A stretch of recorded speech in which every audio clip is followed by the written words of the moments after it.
Kamusta mga maka-full court? Halina't pag-usapan natin yung good news para sa Lakers fans.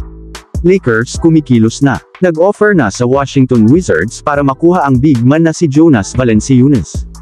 Pero bago yan, dito muna tayo sa panibagong update tungkol sa injury report kay Jared Vanderbilt. Ayon nga sa report ay muling matatagalan ang pagbabalik ni Jared Vanderbilt dahil ang Lakers forward na si Jared Vanderbilt ay nakaranas kamakailan ng likido sa kanyang kaliwang tuhod at ngayon ay tinatarget ang unang bahagi ng Enero para sa kanyang pagbabalik ayon kay Shams Charania ng ESPN, kaya maraming fans ang nag-aalala kung kaya pa bang makasabay ni Jared Vanderbilt. Dahil yung nagkakaroon ng injury ng ganito ay hindi maganda ang kinalalabasan, kaya maraming nagsasabi na mas magandang bitawan na nga lang daw ito kesa hintayin pa nga daw ito, at pati rin si Christian Wood, mas magandang maghanap na nga lang daw ang Lakers na makakatulong sa kanila kesa naman nga daw naghihintay sa wala. Samantalang good news ito sa mga Lakers fans, Lakers kumikilos na para makuha ang big man ng Wizards si Jonas Valanciunas. Isa nga po sa player na nalink sa Lakers, bago pa magsimula ang season na yung big man si Jonas Valanciunas, na ayon pa kay LeBron willing siyang mag-pay cut. Makuha lang ang nasabing big man, na eventually napunta sa Wizards para sa isang 3-year deal.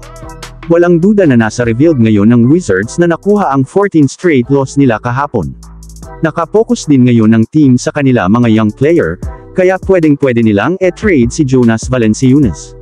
So far ngayong season, magandang nilalaro ni Jonas Valanciunas averaging 12.7.6 rebounds at 2.2 assists per game, playing 20 minutes.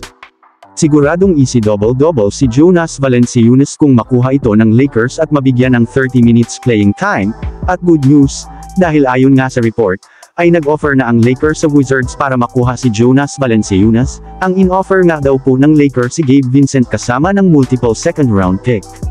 Hindi nga po nagkakalayo ng salary itong si Gabe Vincent at Jonas Valanciunas ngayong season, 11 million ang salary ni Gabe Vincent at 10.3 million naman kay Jonas Valanciunas. Sa ngayon sa December 15 pa nga, eligible para sa isang trade si Jonas Valanciunas. Kaya abang-abang na lang tayo ng update kung matutuloy ang Jonas Valanciunas to Lakers.